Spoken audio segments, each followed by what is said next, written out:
ସୁକିନ୍ଦାଗଡ଼ ରଥଦାଣ୍ଡରେ ରଥରେ ମୋ ଲାଗିଲା ନାଁ ନିଆଁ। ଭୂଦେବ ଭୂପତି ରାଜଉଆସରେ ହରିଚନ୍ଦନ ପ୍ରତିକ୍ରିୟା ମହାପାତ୍ର, ପ୍ରକାଶ କଲେ ରାଜା। ସୁକିନ୍ଦାଗଡ଼ ସୁକିନ୍ଦାଗଡ଼ ନିବାସୀ। ରଥଦାଣ୍ଡରେ ରଥରେ ନିଆଁ ଲାଗିବା ଘଟଣାରେ ଗତକାଲି ଗୁରୁବାର ଅପରାହ୍ନ ସୁକିନ୍ଦା 3 ରଥରେ ଘଟିକା ନିଆଁ ସମୟରେ ଲାଗି ରଥର ଉପର ପାର୍ଶ୍ୱଟି ସୁକିନ୍ଦାଗଡ଼ ଜଳିଯାଇଛି। ସ୍ଥିତ ରାଜଉଆସରେ କଣ କହିବେ? ପ୍ରତିକ୍ରିୟା ପ୍ରକାଶ କଲେ ସୁକିନ୍ଦାଗଡ଼ର ହଁ, ରାଜା କାଲି ସାହେବ ଭୂଦେବ ଭୂପତି ମୁଁ ହରିଚନ୍ଦନ ବାହାରକୁ ମହାପାତ୍ର। ଟିକେ ଯାଇଥିଲି, ମୁଁ ଟିକେ ଶୀଘ୍ର ଶୋଇଗଲି।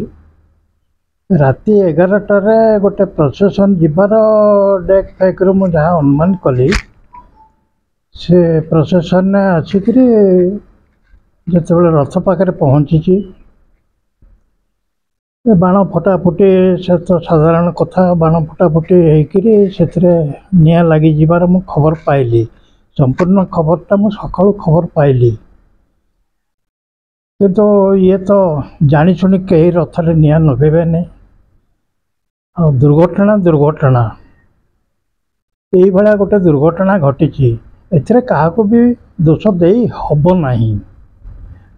ନିୟତିର ନୀତି ଅନୁସାରେ ଯାହା ହେବାର କଥା ସିଏ ହେଲା। ଯେମିତିକି ଆମେ ପୂର୍ବ ବର୍ଷ କଥା କହିବା, ପୂର୍ବ ବର୍ଷ ମାନେ ଗତ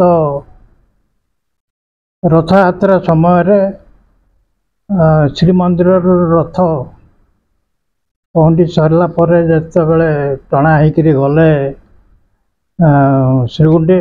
ମାଉସୀ ମା ମନ୍ଦିର, ସେଠି ରଥରୁ ଓହ୍ଲାଇବାରେ ବିଭ୍ରାଷ୍ଟ ହେଇଥିଲା। ସବୁ ସର୍ବସାଧାରଣ ମଧ୍ୟ ସେ ଭିତରେ ଅବଗତ ଅଛନ୍ତି।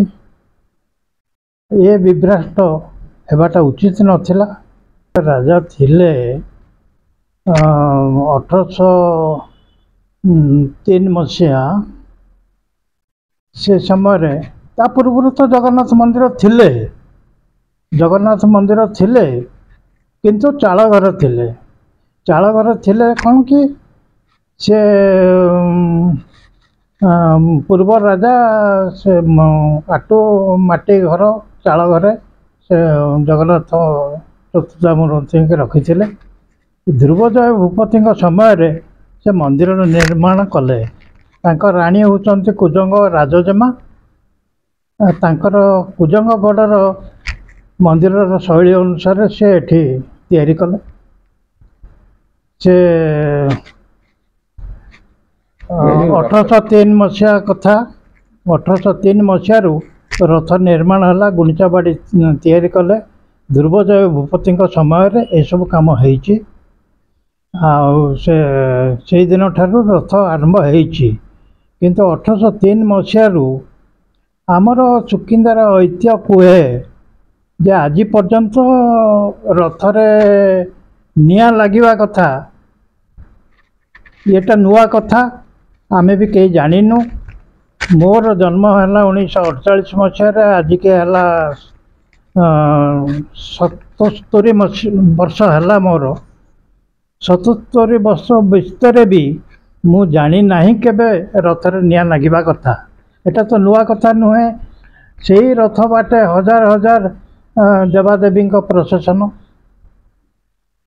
ବାହାଘର ପ୍ରସେସନ, ବାଣ ଫୁଟା ତ ନିଶ୍ଚିତ ହେବ ହିଁ ହେବ। ସେ ପ୍ରସେସନରେ ଯେତେବେଳେ ଆସିଛି, ଏଇଟା ନୂଆ କରି ଜଣା ପାଇଲା ଯେ ରଥରେ ନିଆଁ ଲାଗିଗଲା। ଏଟା ଶୁଭ ସଂକେତ ନୁହେଁ। ଆମ ସୁକିନ୍ଦାଗଡ଼ ବାସିନ୍ଦାଙ୍କ ପାଇଁ, ଖାଲି ସୁକିନ୍ଦାଗଡ଼ ନୁହେଁ, ସୁକିନ୍ଦା 60 କୋଶକୁ ନେଇକି ସୁକିନ୍ଦାଗଡ଼, ସମସ୍ତ ସୁକିନ୍ଦା ନିବାସୀ, ସୁକିନ୍ଦା ନିର୍ବାଚନ କହିଲେ ଚଳେ, ଅଶୁଭ ସଂକେତ ଦେଉଛି। ୟାର ନୂତନ ନିର୍ମାଣ ନିହାତି ଆବଶ୍ୟକ। ହଁ, ଆଗରୁ କାଠ ନଷ୍ଟ ହୋଇଯାଉଥିଲା, କାଠ ଯୋଡ଼ା ହେଉଥିଲା, କିନ୍ତୁ ଯେତେବେଳେ ନିଆଁ ଲାଗିଗଲା, ତାର ଝୁଲ ଚାରିଆଡ଼େ ପଡ଼ିଛି, ସେଟା ଅଶୁଦ୍ଧ ହେଇଗଲା। କିନ୍ତୁ ନୂଆ ରଥ, ସମ୍ପୂର୍ଣ୍ଣ ରଥ, ତାର ଅଖ କୁହ, ଇଏ କୁହ, ଯେତେକି ଅଛି, ସମ୍ପୂର୍ଣ୍ଣ ନୂଆ କାଠରେ ସମ୍ପୂର୍ଣ୍ଣ ନୂଆ ରଥ ତିଆରି ହେବା କଥା। କିନ୍ତୁ ସେ ରଥ ନିର୍ମାଣ ଆରମ୍ଭ ହେବାର କଥା ବିଧି ଅନୁସାରେ, ମୋର ଯାହା ଜ୍ଞାନ, ଅକ୍ଷୟ ତୃତୀୟାରୁ ସେଟା ଆରମ୍ଭ ହେବା କଥା। ତା ପୂର୍ବରୁ କାଠ ପାଠ ବ୍ୟବସ୍ଥା କରିବା କଥା।